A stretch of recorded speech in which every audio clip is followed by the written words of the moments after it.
today we are looking into the teams who have qualified for the round of 16 and how they have qualified and all the permutations and combinations which took for the third place best teams to qualify for the next round, as the top two teams qualify automatically, and the third place is what we were more interested in. So the out of the six groups, only the four teams would be qualifying for the next round of 16. So we'll look into those teams, the fixture wise, and what are the predictions and what are the general views. I welcome you all with my co-host Prithviraj Chavan and Roshan Sarvanan for a generic view and a discussion session for today. So looking into the fixtures, the first fixture is Wales versus Denmark. So we'll look into how Wales qualified and who are the important key players which contributed them for the qualification and how they have been looking into. So Roshan, what are your thoughts about Wales right now? Well, like I said before in the previous podcast, I said they had a pretty decent spread of talent. I figured that their inexperience at the back would play against them, but clearly not, because they've only conceded 2 goals in these 3 games, and they've held their ground pretty well against the likes of Italy, Switzerland, and Turkey. So they are pretty much deserving to have qualified here. Yeah. So Prithvi, what are your thoughts about those? Are you Wales, more into the players, or are you more into the manager of the team? I think the players have showed up for this manager. They have put out their best performances, and Gareth Bale has been a little underwhelming, I feel. He dominates all their score charts and all their assist charts usually, but the other players have also showed up. Aaron Ramsey has, as you can see, has been brilliant for them. He's scored a goal, has 2 chances. He's an all-round team player for them. Danny Ward has been specifically great for them. He has kept a clean sheet, 14 saves, and he's conceded only 2 goals in their quest for qualification. I think Roshan can tell us more about Danny here. So Danny Ward, normally he is a reserve keeper for Liverpool, but the way he's shown out in this tournament has been brilliant. 14 saves in 3 games. That is a monumental achievement compared to the rest of the goalkeepers, and especially those you'd consider to be better. For example, like Italy have Gianluigi Donnarumma, but obviously they have a great defensive system as well. But Wales have had shots come at them left, right, and centre, and for Wales to come out with only 2 goals conceded genuinely speaks towards excellence in that respect, given how many shots they've faced. Yeah. So when we see the Wales overall team, so I don't see a specific, like every team has that star player into it. Like we were more looking towards Gareth Bale, like who will be performing and who will carry this team. Being the manager, things have been pretty bad towards the back end side of it, and after Ryan Giggs missing out on the sidelines, it was a difficult task for Wales to proceed further and also on the tactical side of it. But yeah, Aaron Ramsey and even a United fanboy, Daniel James, he has been a tremendous influence on that team as well. He may not be there on too much of a score sheet kind of thing, but definitely the impact, the speed, and the dribbling kind of ability which he has been displaying onto the throughout the tournament has been pretty tremendous. I think the key word you're looking for is work rate. Yeah, absolutely. Completely runs up and down. Absolutely. Being a United fan, this work rate has been a tremendous talking point. But moving towards the Euro phases, definitely Aaron Ramsey has been the key figure into that team. And as you people mentioned about the goalkeeper Ward, he has been a tremendous influence.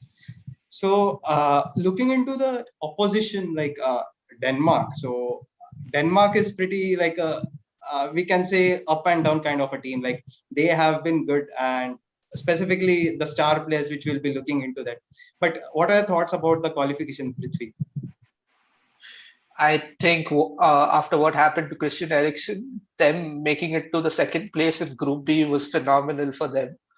And I think they showed up as a team there. Kasper Schmeichel has been good for them.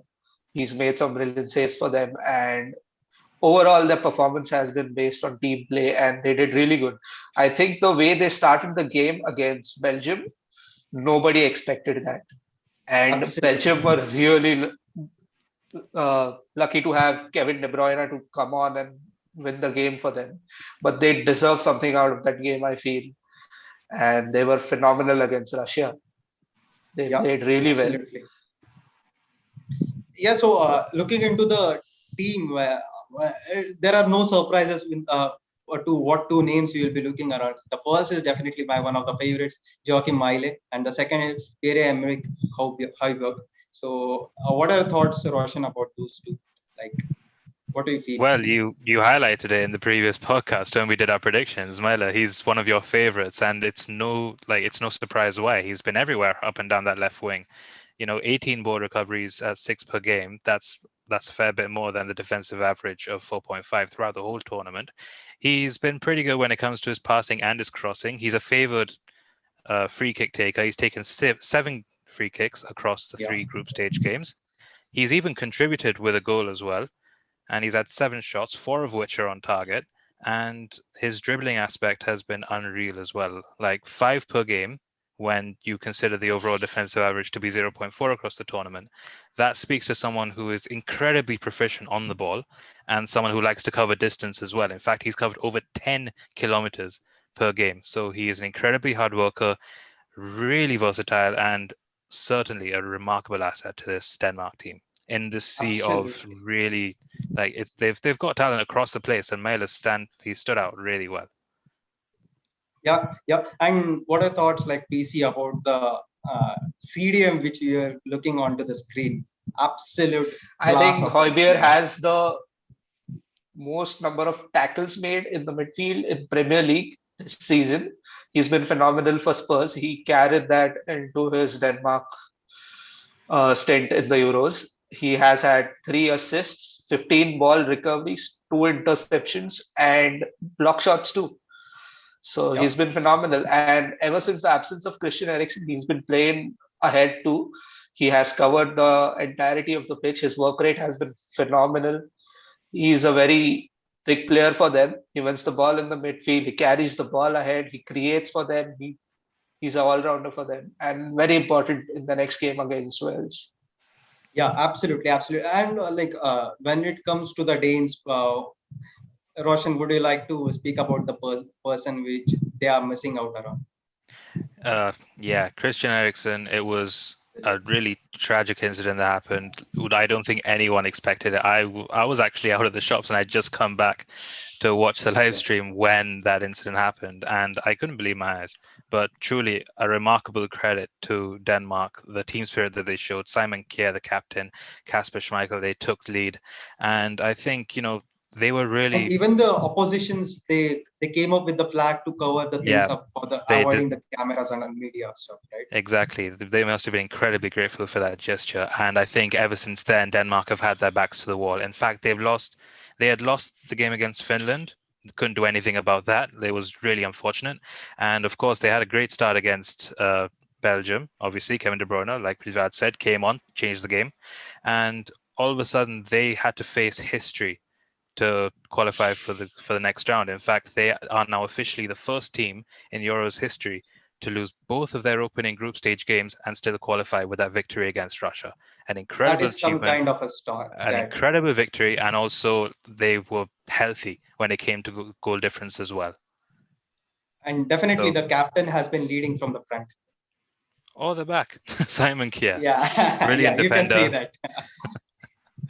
Okay, so quickly wrapping up with this picture. So, who are your favorites to move from this round to the next, Roshan? In my opinion, there isn't a real favorite for this. I think this could be a really tight game. It's like in government elections, you've got like states that could easily go to Yeah, one place or easily go to another, and then you have certain states in the middle that are swing votes.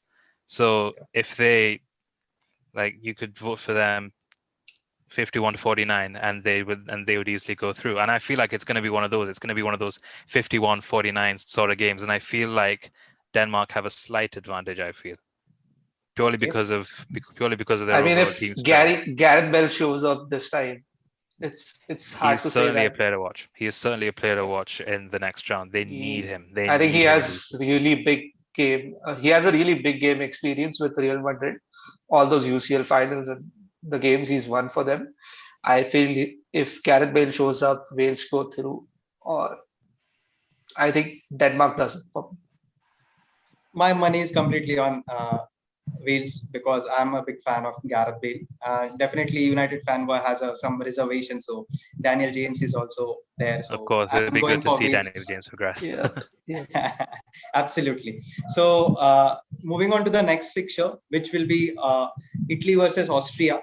So Italy has been a rock solid into the tournament, like undefeated with the 9 points qualification, and definitely didn't even concede a goal. So that is one of an achievement. And they have also been one of the top scoring teams in the group stages. So what are thoughts, PC, about Italy?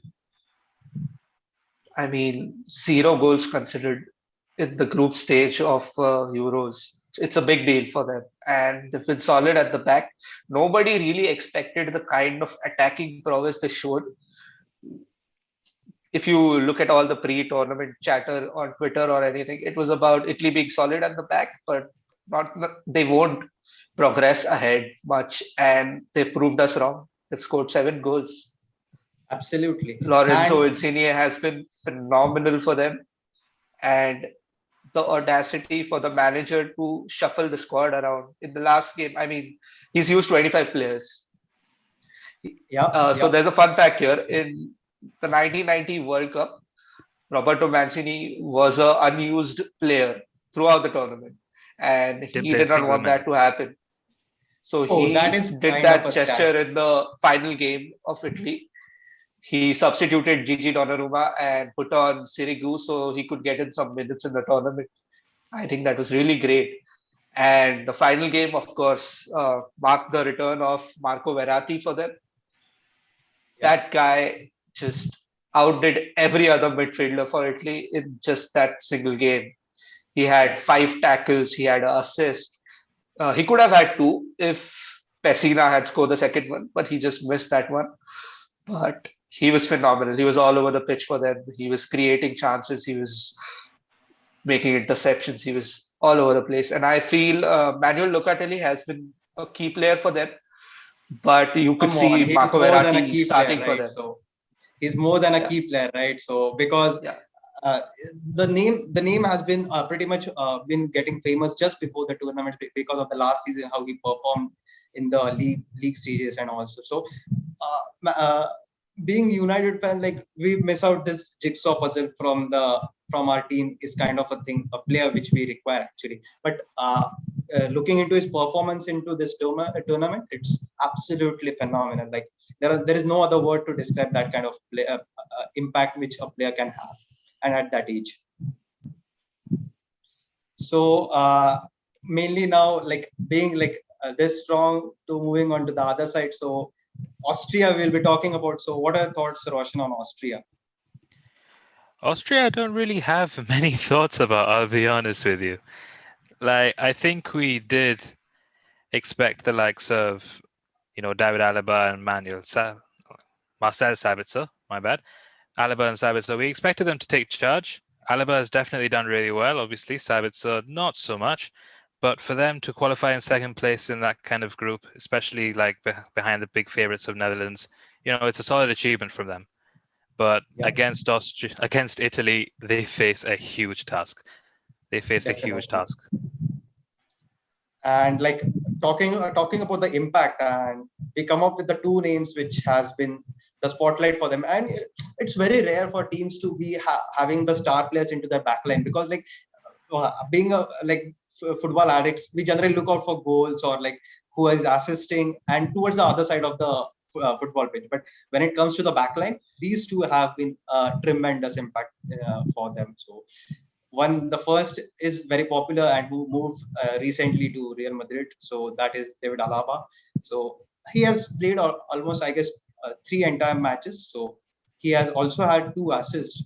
And one more interesting point to talk about, like Austria, is like they have been changing the formation in the group stages. So what I observed was like 4-2-3-1 was their first initial starting go to the formation, and then they moved to back three in a 3-1-4-2 kind of formation where the front two will be leading the attack. So lack of isolation for the lack of isolation would be a very spotted feature which we can see in the front two. So, and the second player is definitely Stephen Liner. So My goodness. So that, like, we haven't heard this name much, but when it comes to the bigger stage, he has been good, like 18 ball recoveries, 11 tackles. So 11 tackles is very spot on, because it's like 3.7 tackles per game. So which is the highest among the entire groups. So what are your thoughts about those two? Yeah, I PC? think. Sorry. Yeah, go ahead. What's your thoughts about these guys? Yeah, so think I was just Stephen, looking into like what are thoughts about Stephen Lina and David Alaba. So sorry. I lost attention for a second there. So there's a fun fact about David Alaba here. He scored against the duo of Bonucci and Cellini in the 2012-2013 UEFA quarterfinal for Bayern Munich against Juventus. He scored against them. So we have to watch out. Definitely the player to watch out for them is David Alaba. And Arnautovic has been showing up in the box for them time and again, and he's delivered. He's delivered for them even in this tournament. And I feel that link up would be a key here yeah. between Alaba and Arnautovic. But Despite the obvious problem. Yep. Definitely. But Of course, we know. looking into the fixture, so who are your favorites? So in this case, at least for me, I'm going with Italy. Like Mancini has been tremendous, and Italy, like lack of like there is nothing as such, they are lacking around, to be honest. So defensively, solid fullbacks are delivering. Midline is delivering. Berardi is the special mention which I like to talk about, and the couple of key players we have already talked about. So I'm going with Italy with this fixture. What are your thoughts, Roshan? Yeah, the overwhelming favorite has to be Italy here. Like they've come on leaps and bounds since they failed to qualify for the World Cup, and they changed their manager. Mancini's come in, instilled that defensive setup, and their attacking prowess has been superb. They've brought in players from all across the Italian league, not just the big clubs anymore. Yeah. Obviously, Manuel Locatelli comes from Sassuolo. I don't think in the times of Francesco Totti, you wouldn't have seen a Sassuolo player near the Italian setup. So it's a big shout out to a player like him to star for the national team. And I feel they seem to have a ticket, a golden ticket to the Absolutely. quarters. Do you think they'll dominate the game? Will Locatelli. it be a wipeout? Uh, Italy against Italy, Austria. Will they Italy. wipe them off? I don't think Italy will concede here. As much as I'd like to see a good showdown, I feel like Italy will be too much for them. Yeah. So what is your prediction, Prithviraj? I think Italy wins. It will be a high scoring game, I feel, for Italy. At least 3 runs. To be honest, like we going onto the internet or even having a chatter with the WhatsApp groups and football people around us. So majority of people have been on a like this kind. People are expecting this fixture will be a one-sided fixture. So probably Italy are the fan favorites as well in this case.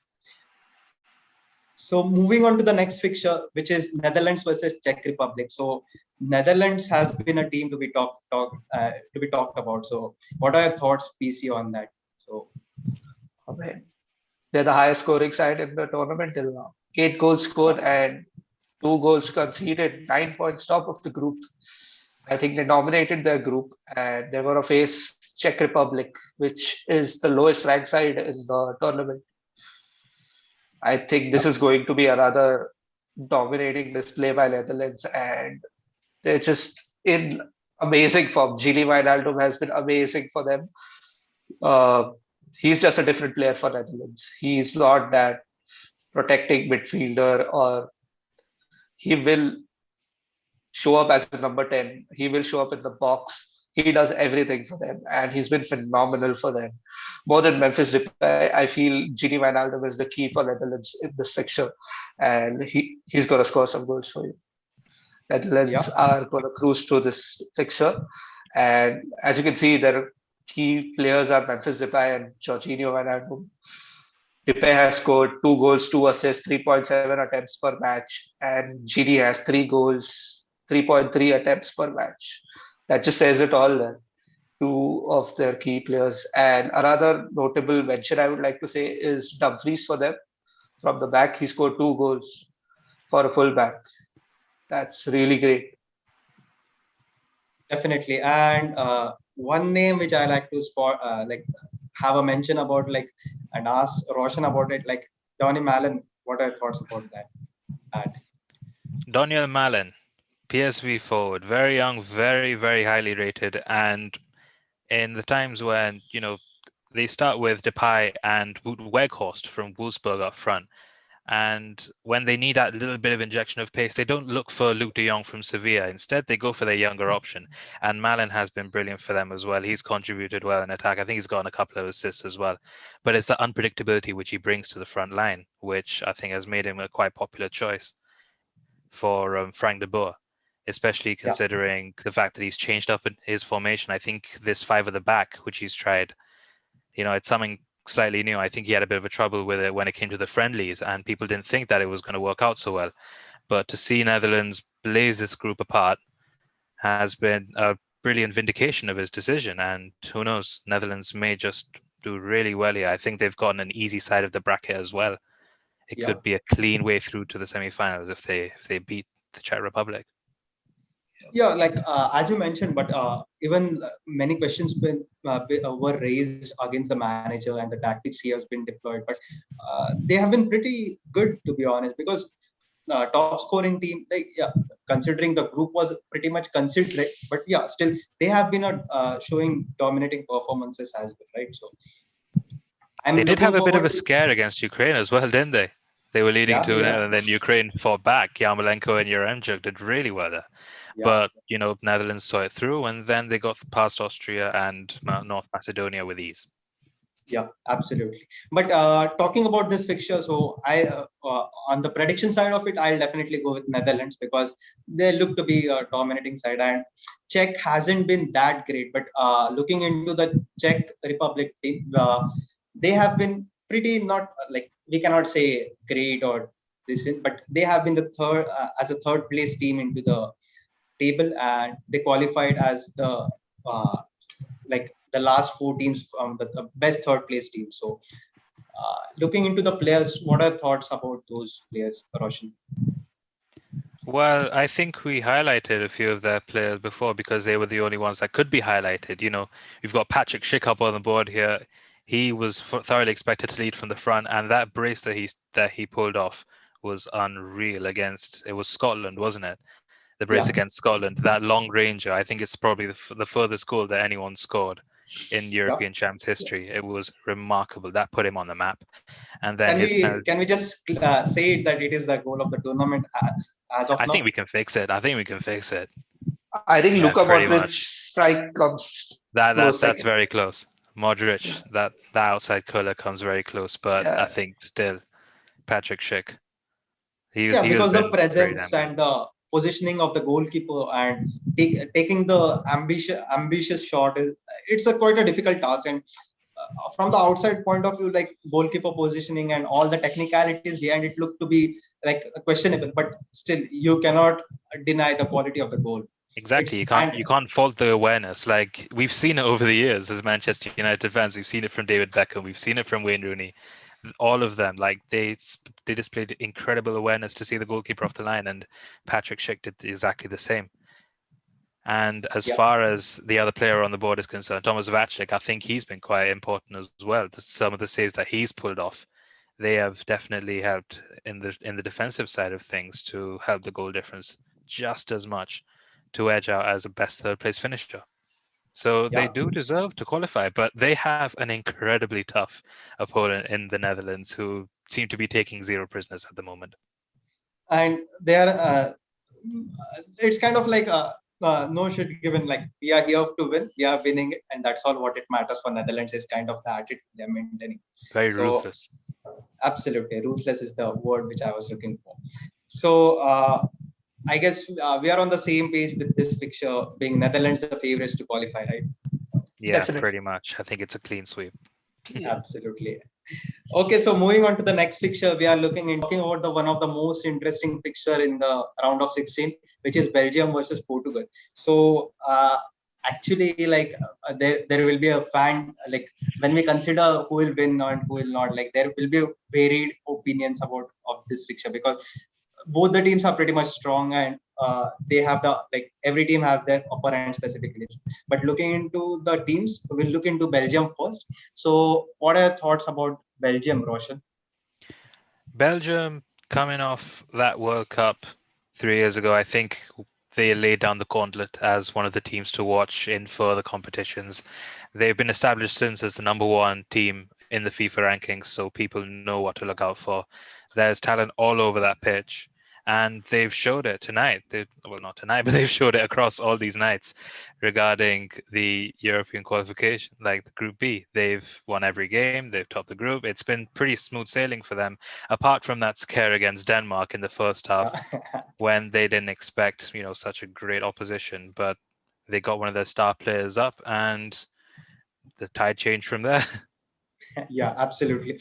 Because like Belgium has been a completely a star-studded team, but when you look for the manager, he hasn't been that great, because Roberto Martinez is kind of like we have seen him in Everton Premier League. legend.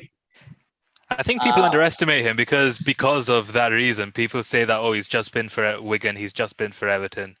But Yeah. I think doing But what he's done, like I think he's done well. I remember him at Everton, but he has been a tremendous when it comes to attacking football, honestly. Yeah. He And has nobody to be. will Have you seen the bench against Denmark? Did you see the bench that game?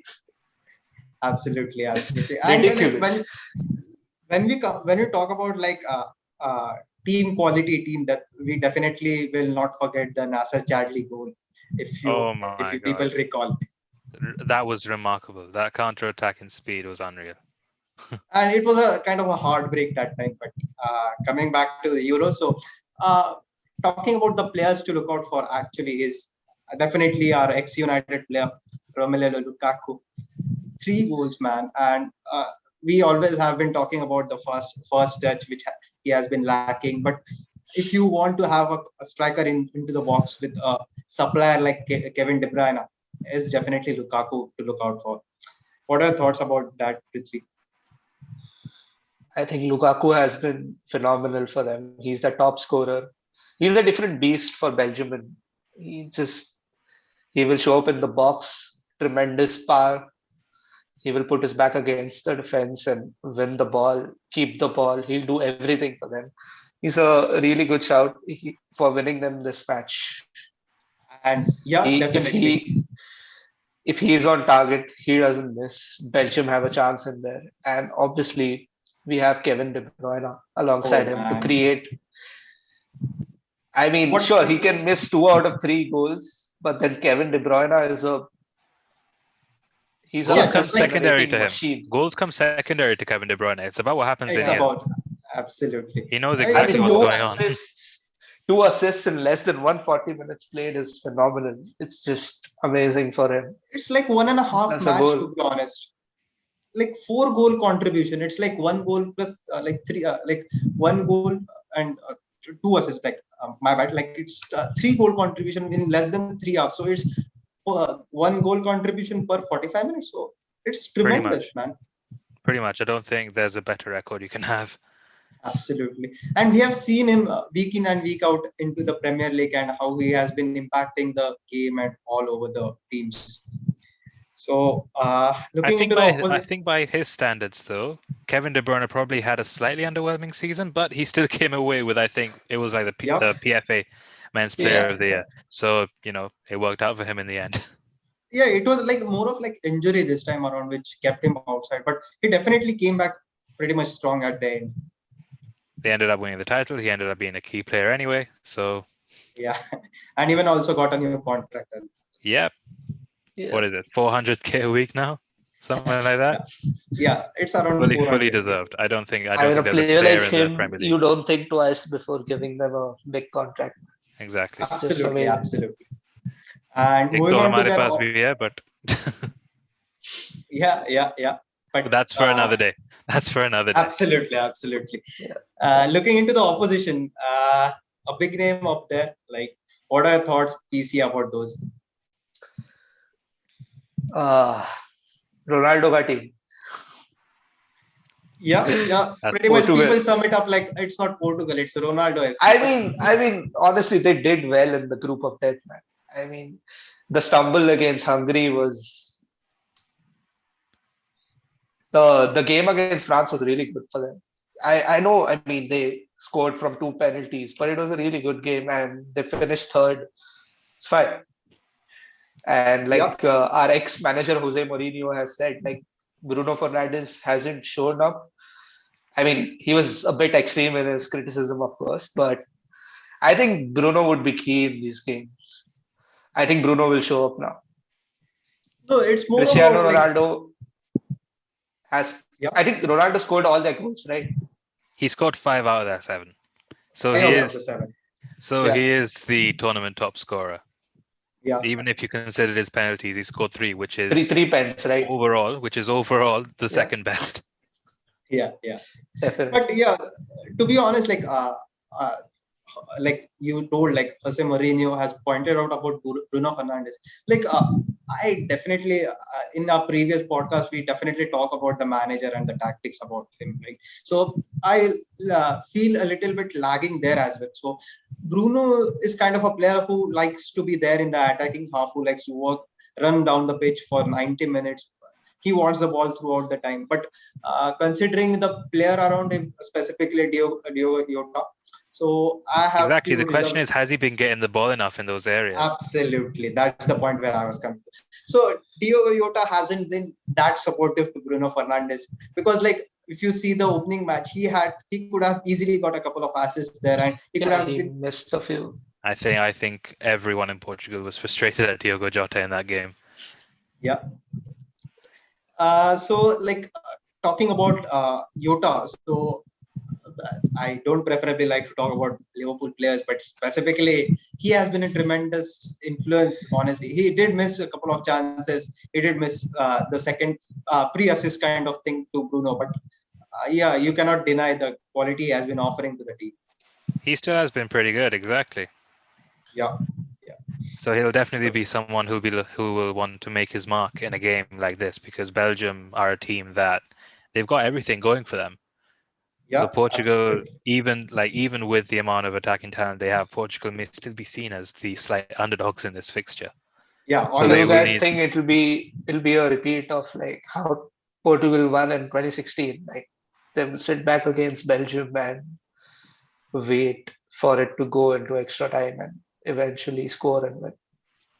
Like a scrappy win if they Yeah, win. it yeah. depends upon how they approach the game. Honestly, like Belgium, if like the man which has been missing around is Eden Hazard. So if that guy turns up on the day, so it can be a thing to be talked about. Honestly, He's Kevin De been Bruyne, as we unfortunate have though. seen, it's honestly because Eden Hazard had a very bad season, completely full of injuries, and the Real Madrid move hasn't been kicked off as of now. So, but if that guy starts off pretty well in this match, if he plays, to be honest, so that can be a talked about point also. I And think one looking player into that the needs to be looked out for, by the way, for Portugal, I think he's done pretty well. Renato Sanchez. oh Yeah, yeah, Renato Like Sanchez has definitely. been he definitely seems to a have been here but forever, but he's still only like 23. That's what like being the golden boy at like 17 years old does to you. It gives you such an early platform. And obviously he had a bad stumble, Bayern and Swansea and all that. But the last 2 years at Lille have been brilliant for him. He's finally won a title. Well, when I say finally, Bayern have always won a title, but he's been a contributor for a title-winning team, and he's certainly been superb for Portugal this time around. So yeah, I feel like he'll Definitely. definitely have a part to play when it comes to ball progression and distribution, especially in that attacking third. absolutely. And coming to the predictions of this game, it's a slightly difficult task, to be honest, because Ronaldo, when it comes to bigger games, has been the spotlight. He takes the stage, honestly. But still, I'll favor Belgium in this fixture. So, what are your thoughts, Roshan and PC? It's another swing vote kind of game. Two big teams, two star-studded like 11s, and yeah, I feel the main difference will be the midfield battle. I Yeah, feel I that think. I feel Sorry, that go on. Belgium. Yeah, sorry, man. Again, I will slightly favor Belgium here because I feel like that pivot of Carvalho and Danilo Pereira, Double tractor. as much as it's worked well for them, I feel like Belgium will ultimately have too much for them. Yeah, Who and was it who called them a double tractor? Yeah. For Some, some reason, I don't know I don't why, but remember I who think it's tweeted Liam. that out, but yeah, but yeah, it's kind of But a it double. makes sense in a way, but we don't know why. Yeah, like to be honest, the previous manager which Manchester United had, he definitely we are aware about the double decker parking. So Renato Sanchez, sorry, not Renato Sanchez, Daniel Pereira and Carvalho has been a kind of a double decker to be there because there yeah. is literally zero creativity from their side. Pretty much. Like I we talk I feel about another point which will be there is Belgium don't need to be stupid in defense because we've seen what Ronaldo can do with when they get a penalty. So yeah, they need to yeah, be really careful with they the need to be on defense. point there. And I think Yeah. speaking of defense, when you look at the other side, I think out of Pepe and Ruben Diaz, I think Pepe has done a Oh bit man, better. Ruben Diaz has he's somewhat underperformed, I think, given how he's been definitely. Did you say painted as. underperformed? Like because like the Man City fans have been taken up as a like a best They'll player take for that. them That this season. no. I mean, across the season, yeah, he is pretty much he's deservedly one of the players of the year. I mean, in the Euros. Yeah, yeah, yeah, Yeah. I mean, in the definitely. Euros. Do not worry about that. That's what I meant. Like the amount of expectation that was on his shoulders, I feel like he's underperformed in regards to that. But Yeah. yeah, he needs to fix up. Pepe needs to fix up. Rui Patricio, he's been like those couple of saves that he pulled off against France. He'll want to make sure he doesn't want to do that again. But Yeah. You you know, think Pepe against gonna be tight. Lukaku is an interesting battle? That's gonna be it's gonna be physical, that's for sure. Pepe Definitely. doesn't hold like he doesn't hold anything back. He gives whoever it is, he'll give Yeah. it. Yeah. And Okay. the fact that he's 38 as well and still going like this, like Definitely, how man. about that for He clinic? played all three games, right? He Yeah. started all So three games for them. yeah, Yeah. So Big deal. like let's wrap this fixture like with PC's verdict on this. So what are your thoughts? Who are you going with? Uh, I mean, every United fan has grown up seeing Cristiano Ronaldo play for us and do things for us, and there's also the Bruno factor in there, and there is a soft spot for them in my heart. But I feel Belgium edges Yeah. So surely on talent. it's a kind of a seesaw between the heart and the brain kind of thing. Yeah, yeah. Okay, so wrapping on with this fixture, we'll move to the next fixture, which is Croatia versus Spain. So talking about Croatia, what are thoughts about Croatia, Roshan? Croatia, I think it's quite accurate to say that they have been relying on their midfield to anchor their team around. But when they needed that spark of brilliance, in came Luka Modric, the man, the myth, the legend. He did incredibly well to help Croatia seal that second place with that remarkable goal against Scotland. And I feel that they'll be defensively resolute against Yeah. Spain. But yeah, it's been a tight group. Overall, it's been a very tight group, and Croatia have done well to place second, in my opinion. Yeah.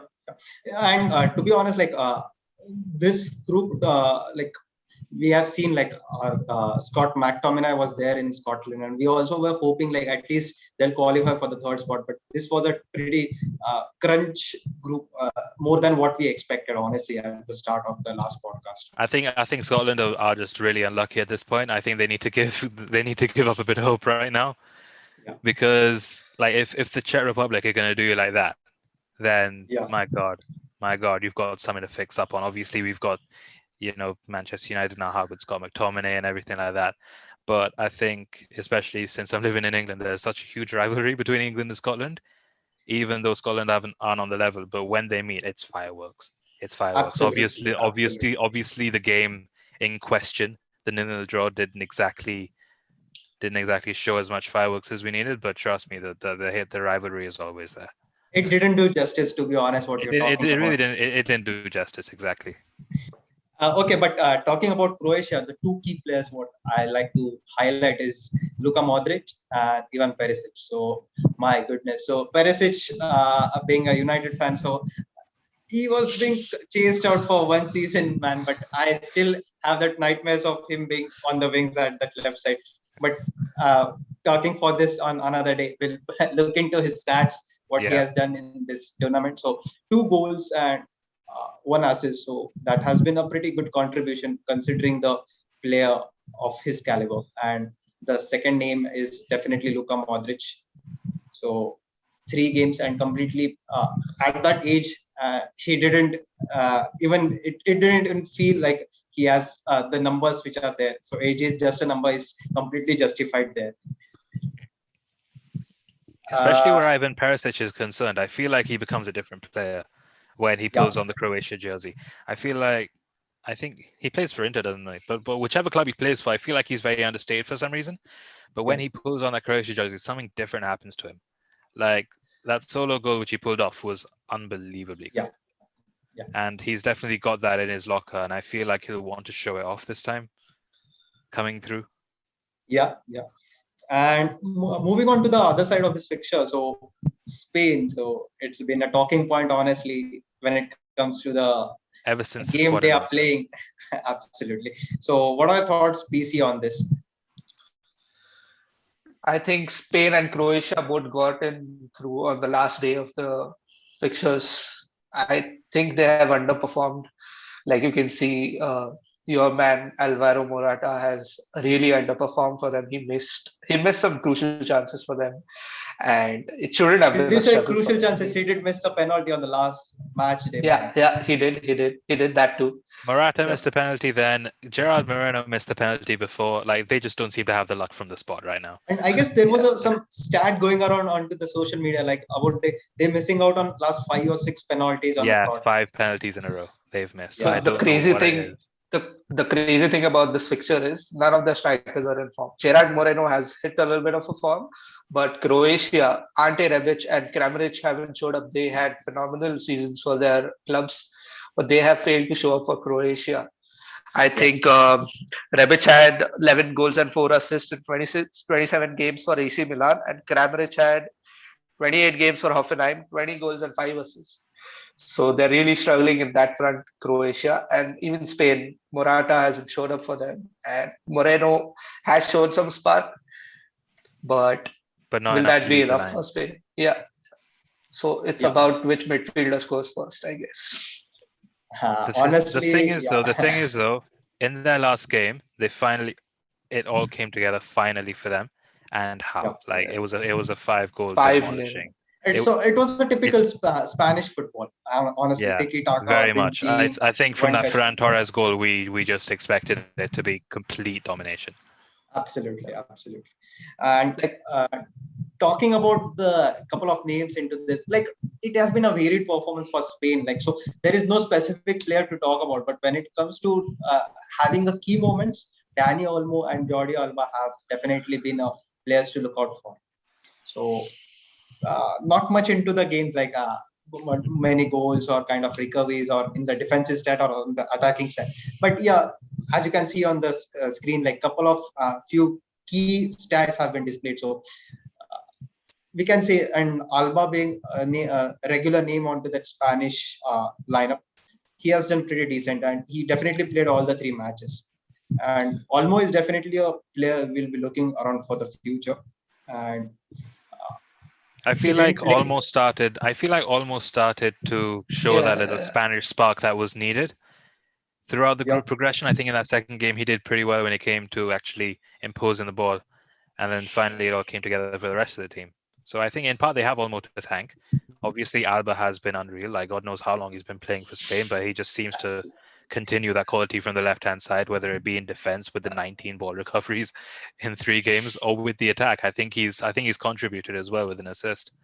So he definitely he has been an ever-present and deservedly so. Taking from that point, Spain only have 7 players in this tournament with previous tournament experience.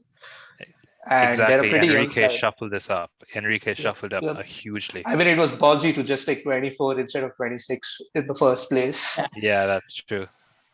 But Spain have been like after that World Cup, when the decline has been a little bit visible to the eyes, and because like the previous generation was getting out, and the new players which are lacking a little bit of experience at the international level, and also team selection sometimes raise the questions. And first time we see the lack of Real Madrid players also, but there were hardly few to select around. But yeah, definitely few questions were being raised in this.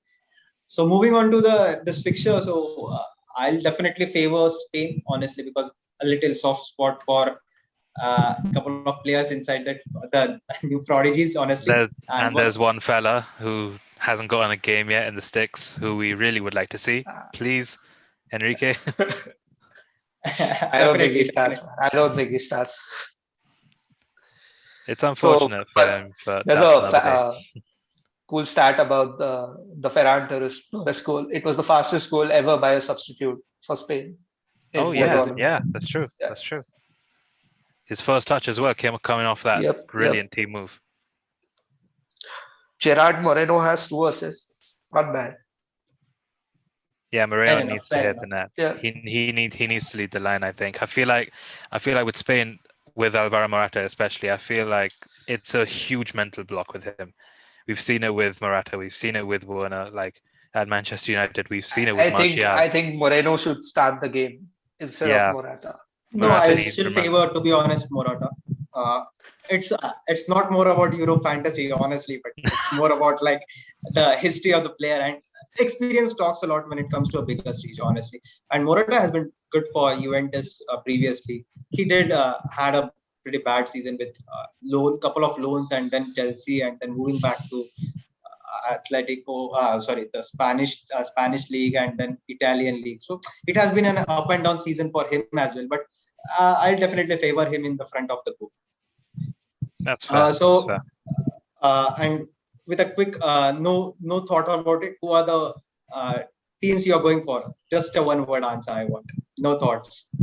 I can't remember who I predicted for this, but I think reading these two, I think Spain.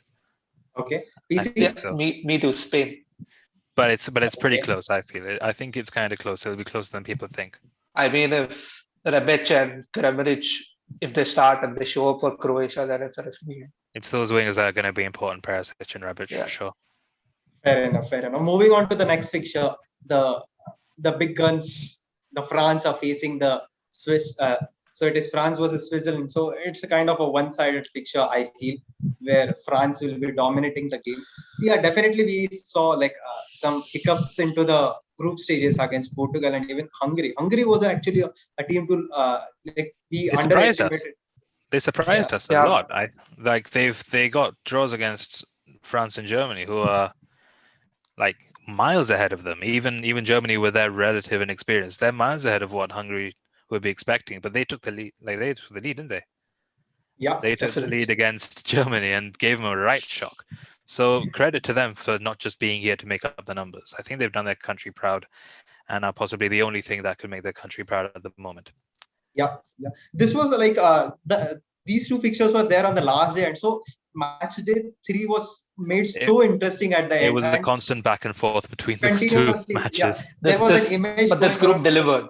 The group of death delivered for us. Very much. It was like how we say, like there was an image circulating after every minute, like who is on the top of the group and who is at the bottom, who is qualified. And it was continuously rotating around.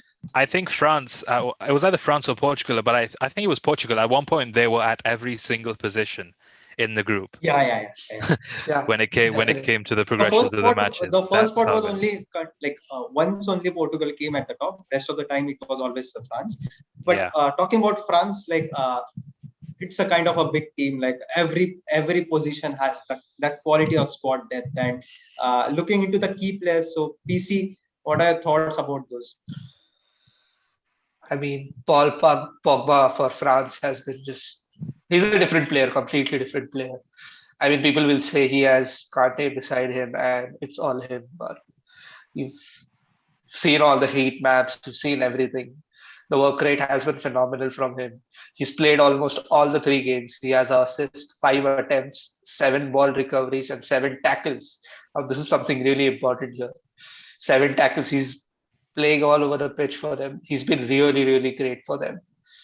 And this is kind of a performance, to be honest. He's been unlucky.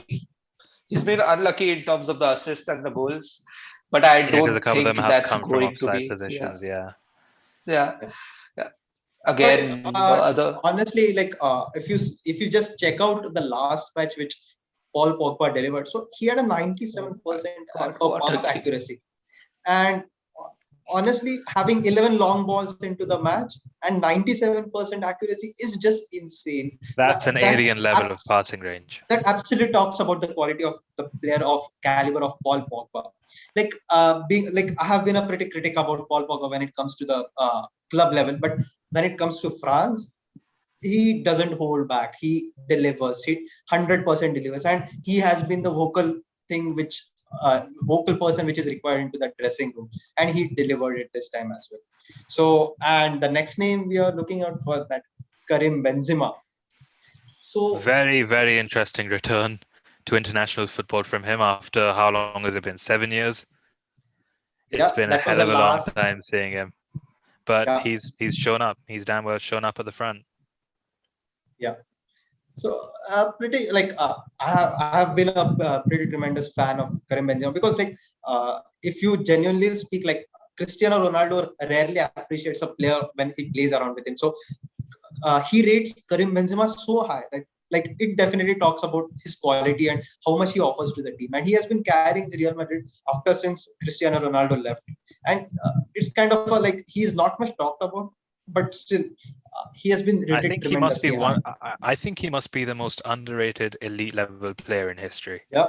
Because If I you do think not, I remember seeing him from his time at Lyon when he led the line there. yeah, So yeah, him scoring goals there, him then assimilating perfectly into that BBC front line at Real Madrid, somehow still not getting the credit he deserved. And then absolutely, when Real Madrid is struggling, he's still holding that team up. On the pitch, I don't think there's a more underrated player than him ever, absolutely, even at this absolutely. level. Uh, Off Pretty pitch, much not so well this, about it.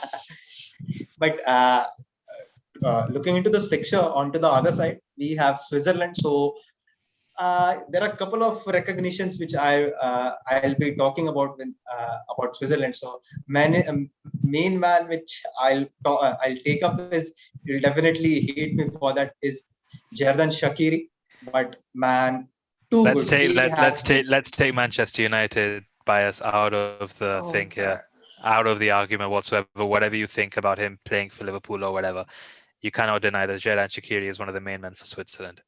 Definitely, definitely, Genuinely, right in the and hole and always that contributing.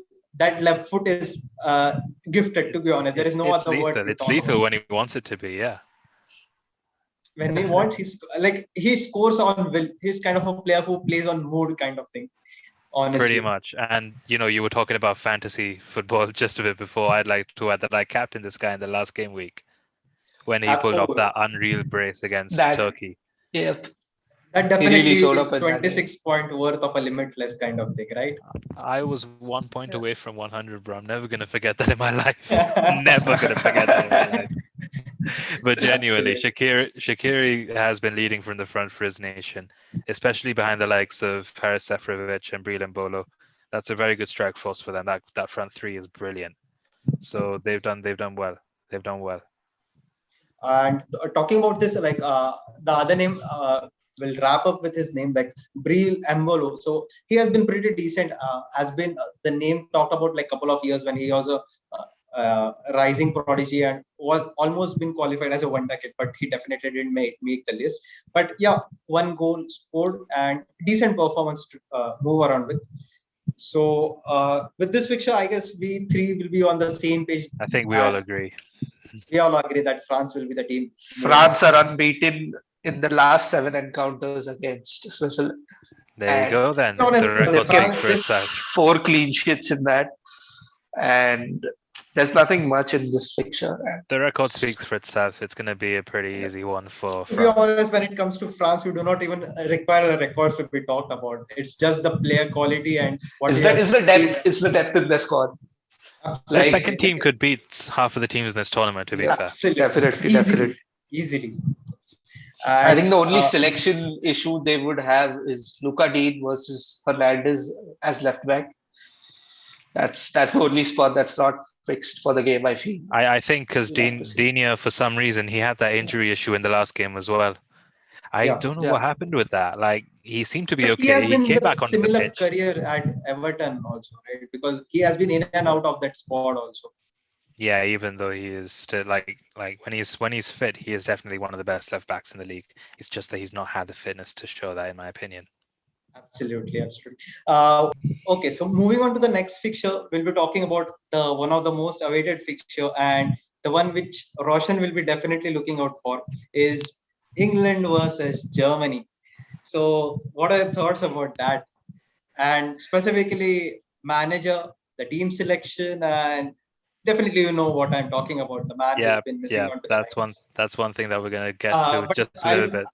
I'd like to stop you in between, but we have received something, some updates regarding the man I'm talking about from Germany, right? So can you just brief us about that?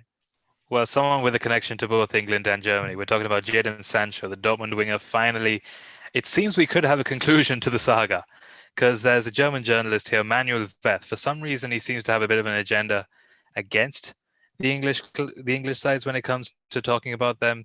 But he said that Jadon Sancho to United could almost be complete. The most recent offer appears to be close enough to accept.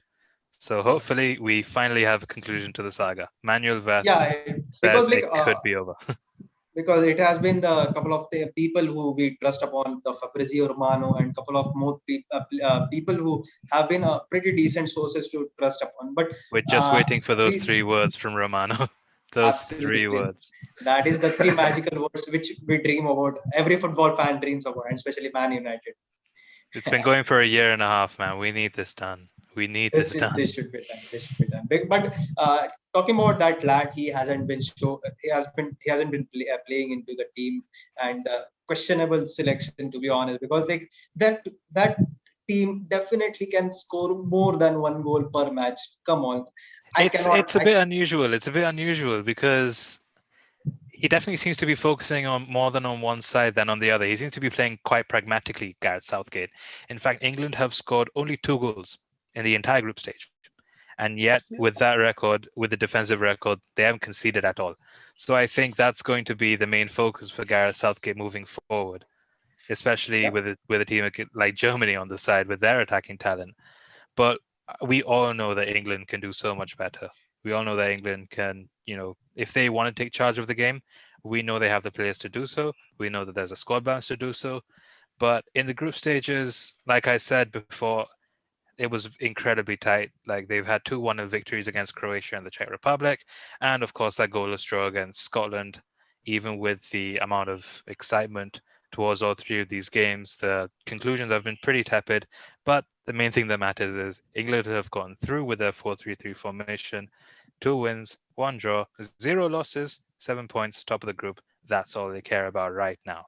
And as far as the players to watch are concerned, the players who have done pretty well, I'm going to play the devil's advocate here because these are two players, Sterling and Pickford, who they've not been very favoured across the season, nor like for club nor country. Like Raheem Sterling, I think a lot of people talk about him quite rightly when they say that he's not exactly the best finisher. But the fact of the matter is, he scored both the goals. He scored both the goals that have sent England through. He covers 8.7 kilometers a game, so he is a really good. Like he knows how to use his pace. And yeah, he's proven somehow to be one of the important players, a really crucial cog, even though England fans may not like it so much.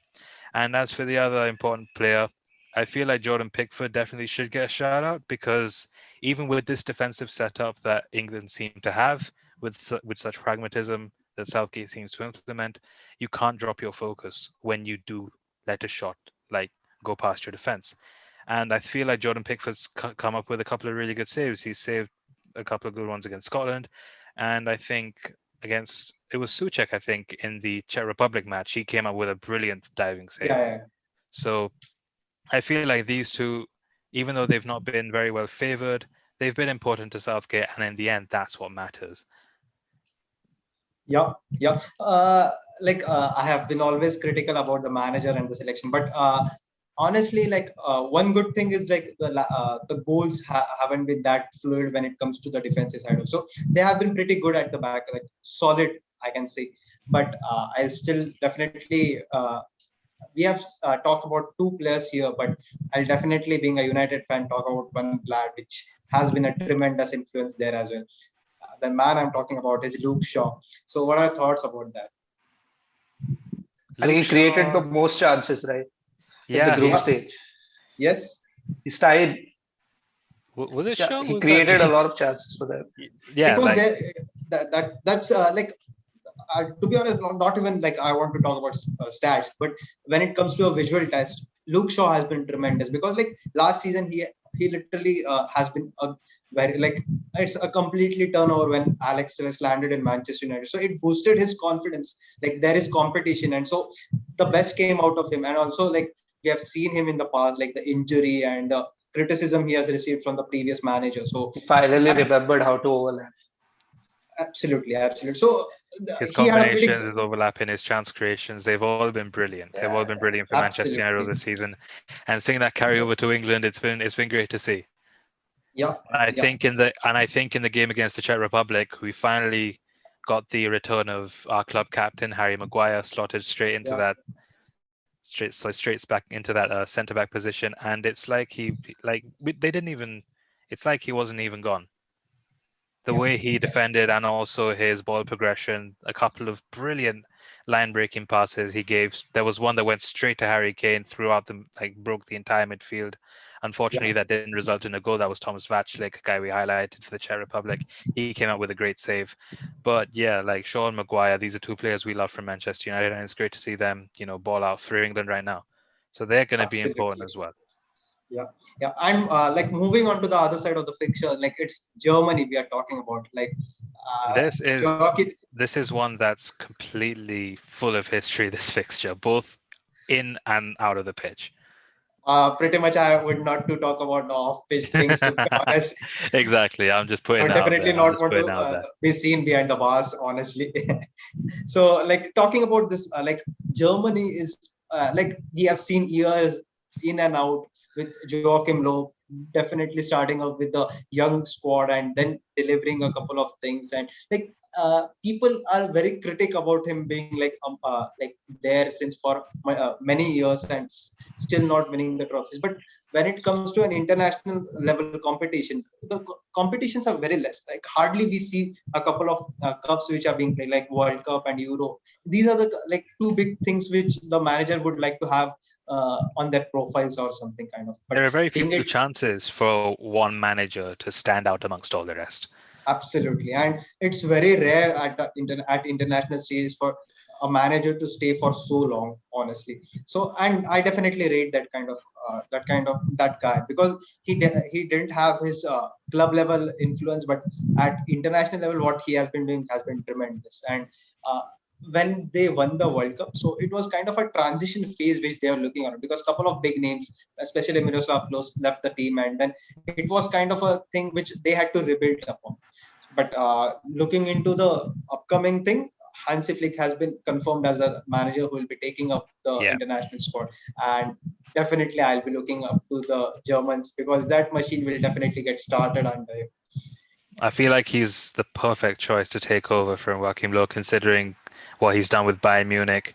Like he didn't just come into the normal Bayern Munich setup that was keeping on winning games or winning trophies. They were actually in a rut. They were Yeah, actually yeah. struggling for a bit. So for Flick to come in, re-energize that entire setup, and for them to keep winning, it's going It to be was Nico interesting to see how Kovac, right? Germany do. Previously, if I'm not Yeah, wrong. Kovac, Niko Kovac. Yeah, he did pretty well, but then he faltered and then he got sacked. So Yeah, it was a after pretty that, early stage for him to take up to the buying job, obviously. yeah, But we'll definitely look into the new manager in some other stream. But looking into the Germans' impact into the Euro, like the last match, oh my God, like Germany versus Hungary was like it a wasn't. nail biter kind of. Chaos. It was utter I chaos. don't think we should just talk about that though. Germany against Portugal, Oh, Yeah, okay, okay, they ripped them apart, man. Like that was absolutely. unreal. I think what you have to look out for here is the lack of pace in the German defense, especially the centre backs. Matt Hummels is a really great centre back, but if England get it right and they have really pacey forwards, what I feel is that's one link England should target there. Yeah, Uh, certainly. maybe this might sound a little controversial here, but Harry Kane hasn't performed that much in this tournament. I don't think Maybe that's controversial at all. I don't think But that's this is not even controversial. controversial. That's just a fact. maybe I feel like Calvert Lewin edges to start this game over Harry hmm, Kane because he's slightly pacier. He'll get it behind. there's at least a little chance of that happening. Yeah, and he's cannot very do good you at guys taking the think? spaces. He's very good at finding the What do you space as guys well, think? Calvert Lewin. Yeah. So I But think for still, this I'll game, favor with maybe that Harry would. Kane. I think But knowing Southgate loves knowing Kane. Southgate, it's not happening. It's It's not. not gonna happen, yeah, because Harry Kane, whether we like it or not, whether he performs or not, he is still one of the most important players in that setup. Yeah. He's still one of the Yeah. best Yeah. players in that entire squad. Like with all the Definitely. Yeah. burgeoning talent, Talking they about they like rely on him. They rely on him. moving on, like we are like for the German, like the last match, like they went down to Hungary and like they were 1-0 down.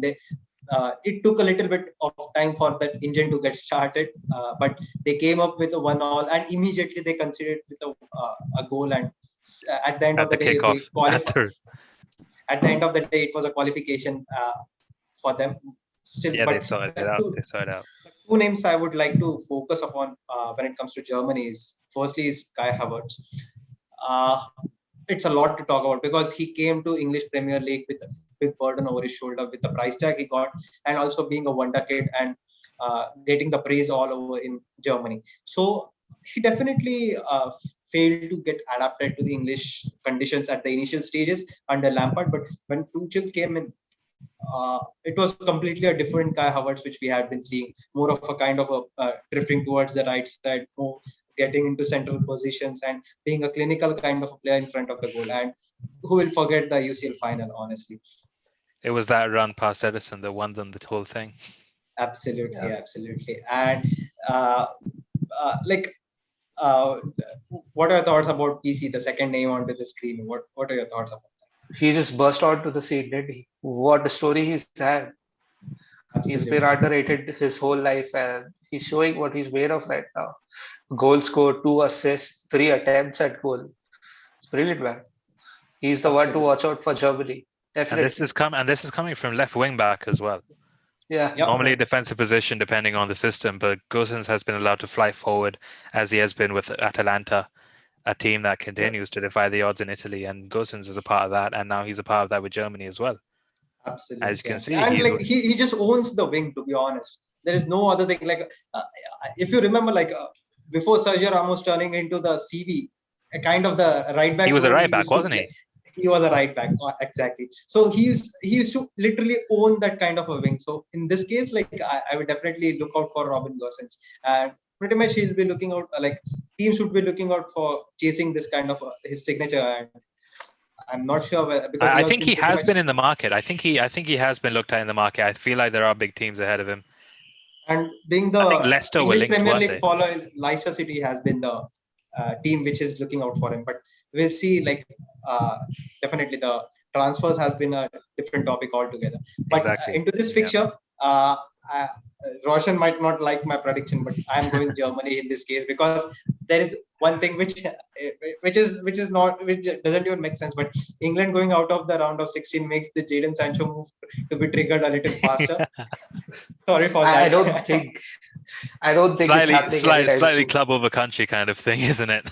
Yeah, absolutely. Yes. But yeah, jokes apart. So we'll just wrap it with this thing. Like, who are your favorites?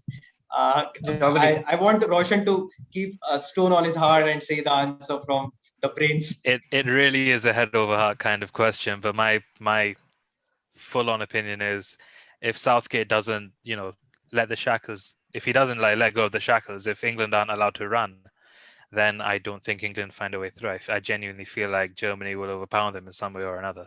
So unfortunately, I have to say England might go out once again. But I the might even put pathway, money on Jordan Henderson and Declan Rice starting. well, the thing is, Henderson is back. Like he came back in the previous game, didn't he? So I feel like if they want that experience in the middle, he has to be in there.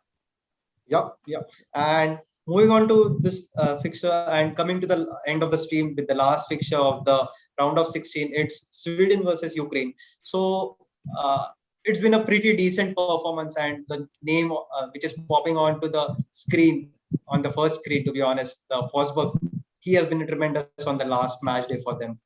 Uh, Definitely the Iceman, he did fuck up, to be honest, but yeah, he's our own lad, and we can cover it up with that. Victor Lindelof has been the man of the match on the first game week, but we'll keep that thing for a later. But as you can see the stats, the 17 ball recoveries, the 14 clearances, and the last stat, to be honest, the fouls committed, absolutely zero. So uh, we can say that he has been pretty decent onto the bigger stage. What are your thoughts, Roshan, on that? Yeah, I think Victor Lindelof has definitely been a standout for them when it comes to that, because he brings that composed nature, even though like it may not seem like that at club level. But at the international level, he brings that composure. He brings that passing accuracy. He brings the work rate. Like he does his defensive work. He's completed 14 out of 20 clearances as well. So we know he's good when it comes to the last ditch attempts. Yeah, He's done 4 blocks as well. So he has been a star for them. yeah, absolutely.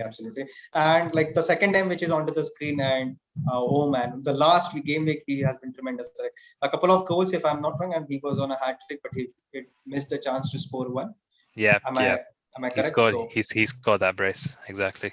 absolutely. But looking into the opposite side of this game, it is Ukraine, which we'll be talking about. So, what are thoughts about Ukraine, PC? I think Ukraine surprised us against that game in Netherlands there, and to be honest, they've been really good, but their performance against Austria was really underwhelming. It left a They lot to be they desired for kept sure. they kept losing the ball again and again, and just couldn't produce anything. So they are pretty good in attack, but they need to figure out a way to string together a way to play where they don't give away the ball so much. They need a bit more And composure in the middle. yeah, definitely. And as you can see, Yarmolenko and Yaremchuk they've scored all their goals in this tournament, definitely. And But to Yarmolenko be has honest, 2 goals, 1 assist.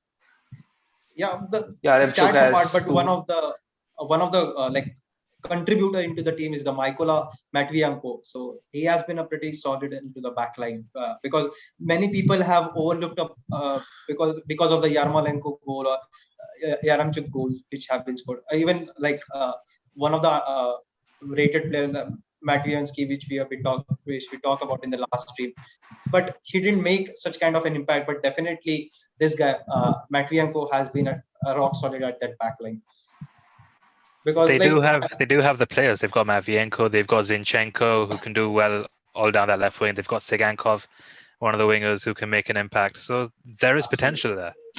There is because potential. like Matvienko had a second best ball recoveries. Honestly, like it's 27. Like it's like 270 minutes played at like every 10 minutes he had a ball recovery when they had to gain It's a really possession good back. rate. Yeah. So there like when we talk about the second name which is there onto the screen, that Yarmolenko, we have seen him week in and week out at the West Ham lineup, and honestly I hate that kind of a player, but the quality cannot be denied. So with the 3 goal contribution into the match days, like first, second, and third, like 2 goals and 1 assist, it's a pretty decent kind of a performance from that right wing, which we have been seeing into the Euro competition. So, So like looking there's into a there's the a there's an interesting stat about this game, Sweden versus Ukraine. Both of them have the worst XG against. It's Okay. Ukraine is one of the worst, 3, which is 5.52, and Wow. Sweden and Okay. Wales are the other two, which are above them. So this is going to be anyone can win this game. yeah, So I it's feel. basically the back line, whichever's back line is stronger, if Yeah, anything. yeah, definitely. yeah, Yeah. but looking into this fixture, who do you think will qualify for the next round? Because this is kind of a like 50-50 kind of a It's situation for somewhat both the even. teams. Yeah. Yeah, but my money is definitely on Ukraine, to be honest. Looking at the Definitely. young prodigies. Same. Yeah. I think I went a bit different here. I think I plumped for Sweden in my prediction, so this is going to be an interesting bout. Yeah, I But think yeah, if they it's going to can be incredibly cut their tight. passing channels out and frustrate Ukraine, Sweden do have a chance there.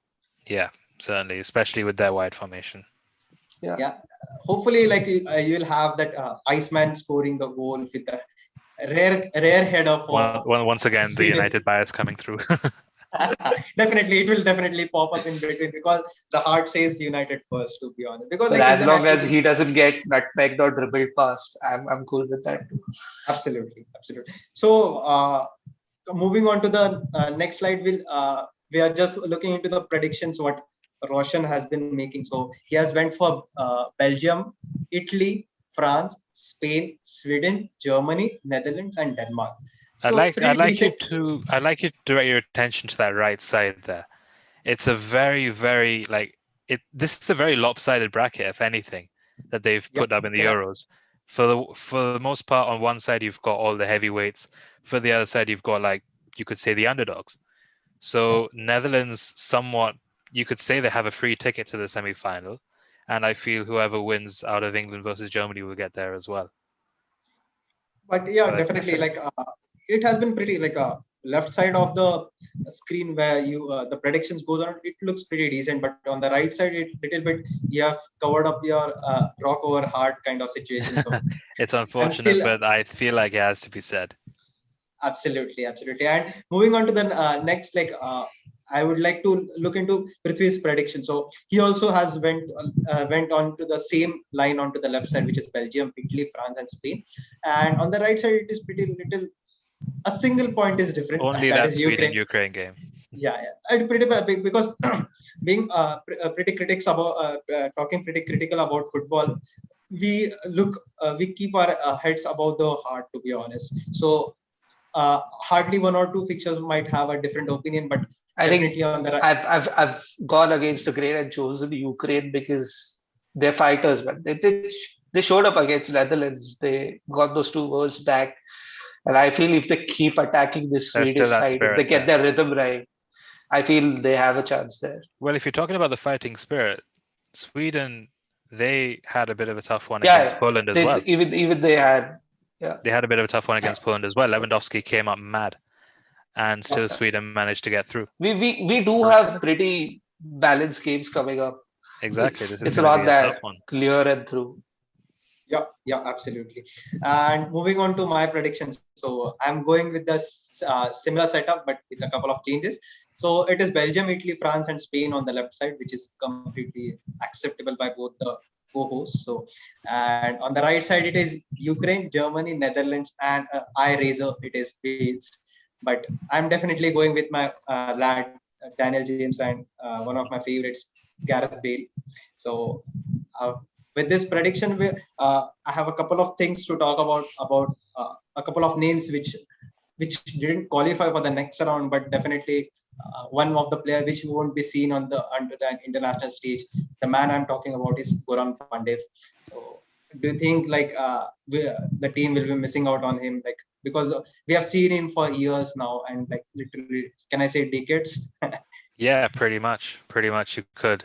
Like Goran Pandev, he is 37 years old, and I think he is a bit older than the nation of North Macedonia.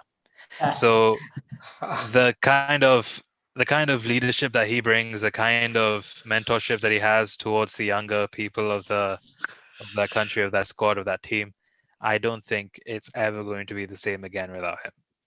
Yeah, So a storied international career with him, 122 caps, and especially like if we remember his time at Inter Milan in 2010, yeah. the slight hipster Uh, can, can favorite I kind of can I can I know the who was the manager that time? had to be the guy, had to be that one man. Yeah, because he delivered it there. He delivered it completely. You had Snyder, you had Melito, you had Pandev, you had Cambiasso, and you had Mourinho at the top leading it all. Absolutely. Wonderful stuff from them. But yeah, Yeah, coming back to the international stage, Goran and Pandev will certainly be missed. So, an incredible definitely. career on the international stage. Congrats to him. And the man definitely goes out of the international series with a head held high, to be honest, because he has been a tremendous for his country. And it may not be goals or the stats we are talking about, but the influence which he had onto the footballing days into that country, honestly. And the second name which will be missing out is definitely the Bayern frontman is Robert Lewandowski. He definitely started this Euro on a very low, but definitely ended up very high with a couple of goals on the last match day. He will definitely be missed, but Definitely, this, if you look into the stats, honestly, it's a little bit of a tricky situation because he almost played like 120 or 122 matches for the country, and he has definitely scored a goal every 2 matches. So it's definitely like a 0.5 xg per match. So it's a very high considering the number of matches he has played for the country. He's still their leader for Poland. He is the leader for Bayern Munich. Like he is an elite striker, no way you put it. So obviously, for in the round of 16, we'll miss a guy like that. But Absolutely, but absolutely. the Definitely. teams that are in the tournament right now, it's going to be an incredible watch. To be honest, he missed a little bit of service from Zelensky, if I'm not wrong. Yeah, Zelensky had a decent season with, I believe it was Napoli this season, wasn't Yeah, it? yeah. But yeah, Zelensky didn't have that same effect, and Lewandowski just had to take it into his own hands at the end of the day. Yeah, absolutely, absolutely. Okay, with that, we'll wrap up the stream, and with that, looking forward to meet you again, guys. Thank you, Awesome. and bye bye. Take care, guys. See you.